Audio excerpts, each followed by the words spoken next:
Next question, can a Christian play the lottery? Oh, I'm going to step on some toes with this one. Well, the person who asked the question says, can a Christian play the lottery? Well, a Christian can do stupid things if they want to. Many of them do. Fact is, sometimes we are Christians do a lot of stuff that we shouldn't do. So yeah, they can play that if they want to, but God's never going to sanction that. And I can tell you categorically that any Christian who plays the lottery, first of all, you're using the resources that God gave to you. Excuse me, the resources God gave to you for an ungodly practice, and God's going to hold you accountable for it. I would be very much in fear of a holy God to take His resources that He's put into my hands to bless my family and to bless other people, and to play the lottery on that, which is it's another word for gambling. That's all it is. They sold the whole thing under the guise of helping a school. Now, if you in your heart, if you can say, I'm going to play the lottery so I can help out this school, which I don't think, I think anybody who says that is lying to themselves. But you might could get away with it. I don't think so, but you might could. But I don't think there's anybody who could really do that. I think when you do that, the prime reason for winning the lottery is gain that you didn't work for. And I've even heard, in fact, there have been times when I've heard people that I was serving the Lord with, and they made entrance to the fact that they were playing the lottery, and it wounded me. I was really severely wounded by when I heard them say that, because I gave them more credit than to do that. We are to depend upon God for our supply. In 1 Corinthians chapter 4, verse 12, it says this: labor working with our own hands. This is the way that we need to get what we have. We need to be working and laboring with our hands so that God can bless us with a paycheck, and He can bless an employer with a quality employee.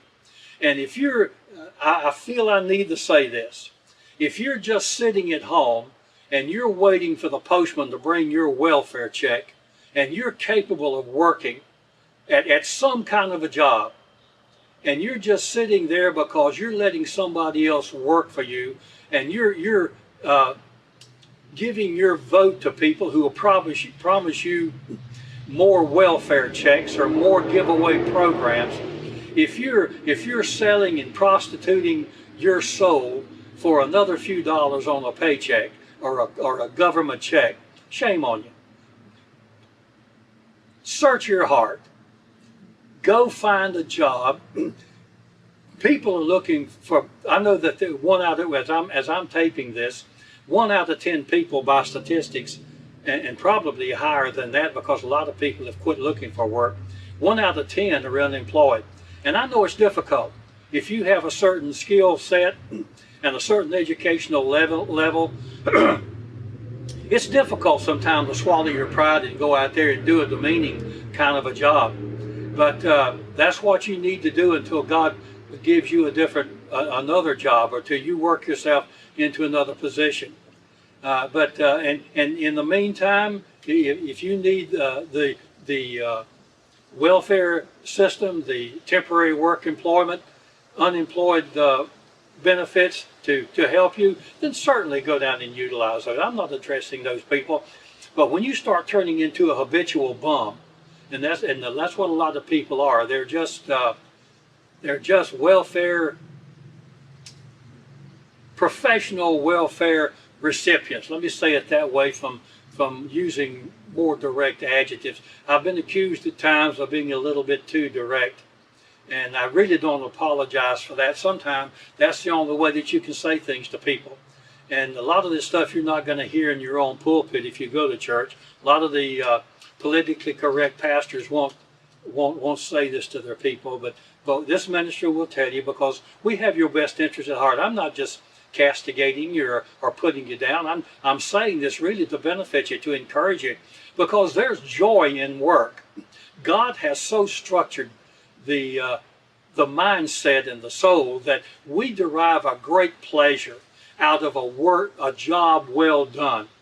And if you're an employer, good for you. If you're employing other people, you're doing a wonderful, worthwhile benefit. I know you probably got into it to make money, and that's okay. There's nothing wrong with that. Maybe you got into it to satisfy a dream of producing something that you had in your heart, and that's perfectly wonderful. I think people should do that.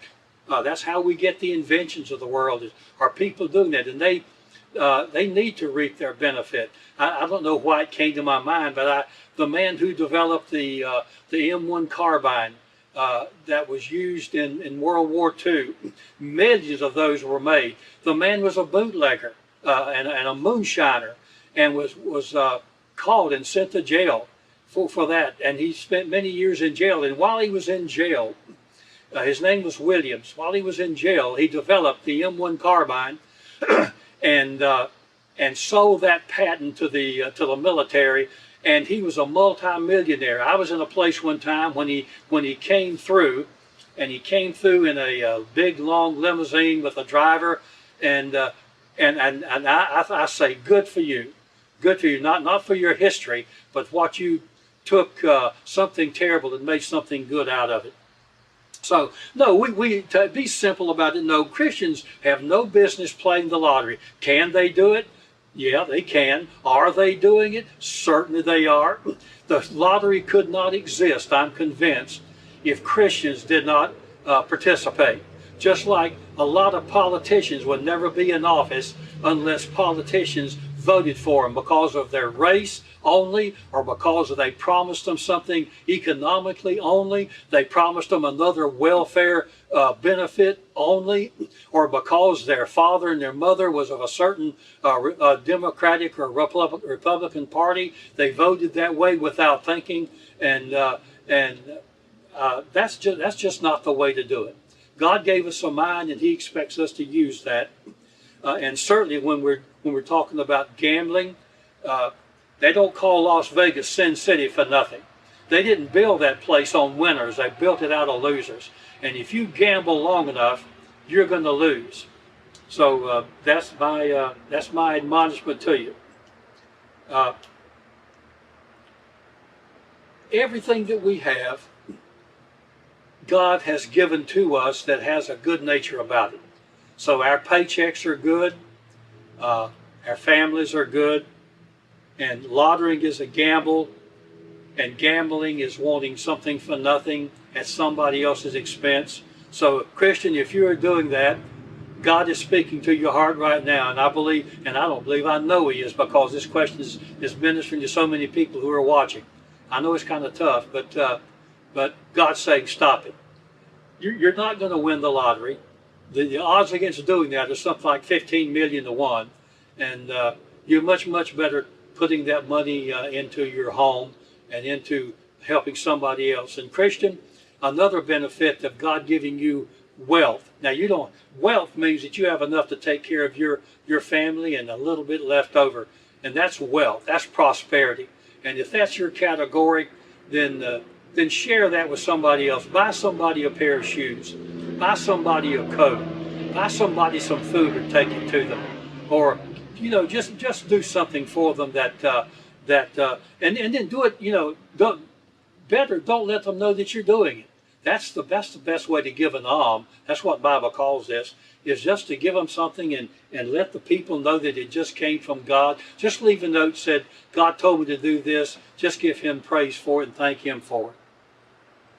Okay.